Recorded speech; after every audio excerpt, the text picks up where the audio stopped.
ఏవైతే గుడ్లూరు మండలం దార్కన్పాడు గ్రామంలో ఈ నెల 2వ తారీఖున ఒక దారుణ సంఘటన జరిగింది.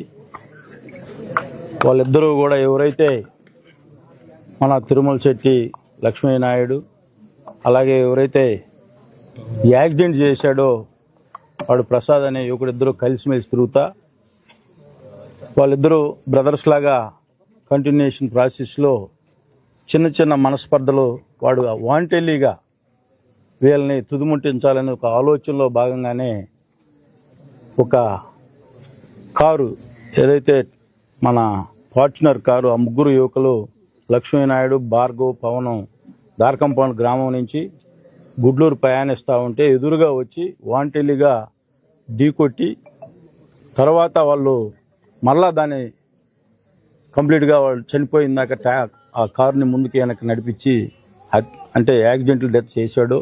ఇవన్నీ కూడా ఒక దుర్మార్గమైన ఆలోచనతో చేసినవిగా నేను భావిస్తూ ఉన్నా. ఇటువంటి ఆలోచనలు మనుషులకైతే రాకూడదని నేనైతే చెప్పదలుచుకున్నాను.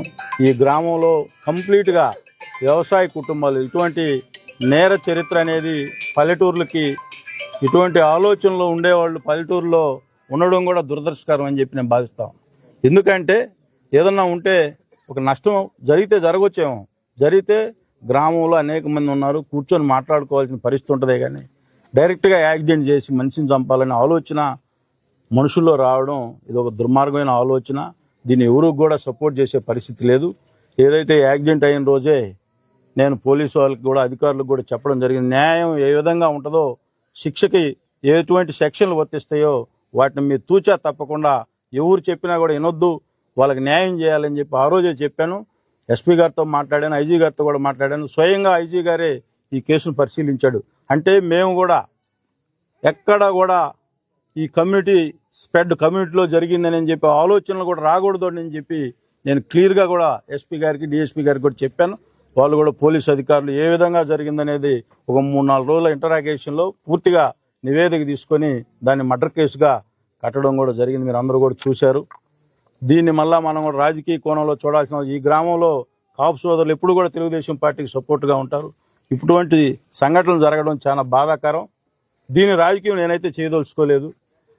వాళ్ళిద్దరూ ఒక అన్నదమ్ములుగా ఉండి ఎందుకు వాళ్ళ ఆలోచన మారిందో వాడి ఆలోచన ఎందుకు మారిందో కూడా అర్థం కాని పరిస్థితి. ఆ అమ్మాయి కూడా చిన్న అమ్మాయి, 3 సంవత్సరాల పాప, 1 సంవత్సరం పాప, అది చాలా వాళ్ళని చూస్తుంటే చాలా బాధగా ఉంది. తప్పకుండా ఆ కుటుంబానికి నేను అండగా ఉంటాను. వాళ్ళ తల్లిదండ్రులు కూడా 2వ కుమారుడు కూడా యాక్సిడెంట్ చేసిన వాళ్ళలో 2వ కుమారుడు కూడా ఉన్నాడు. 2 కుమారులు ఆ విధంగా అవడం చాలా బాధాకరం. తప్పకుండా ఆ కుటుంబానికి నేను అండగా ఉంటాను. అలాగే ఆ అమ్మాయి కూడా ఉదయం కలెక్టర్ గారితో మొన్న 2 డేస్ బ్యాక్ మాట్లాడాను. ఈరోజు కూడా కలెక్టర్ గారితో మాట్లాడాను.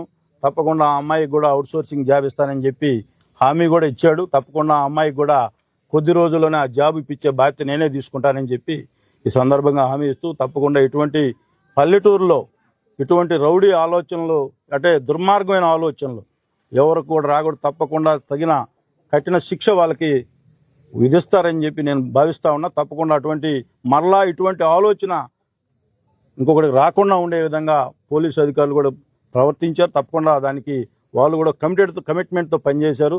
దీన్ని మళ్ళా కొంతమంది అనవసరంగా జనసేన తెలుగుదేశం ఈ నియోజకవర్గంలో జనసేన సోదరులు బ్రహ్మాండంగా తెలుగుదేశం పార్టీ గెలుపుకి కృషి చేశారు. మా మధ్యలో ఎక్కడా కూడా చిన్న గ్యాప్ కూడా లేదు. ఏదన్నా ఉన్నా నా దృష్టికి తీసుకొని వస్తున్నారు. సమస్య ఉన్నా కూడా దాన్ని ఏ విధంగా రెక్టిఫై చేస్తా ఉన్నాం.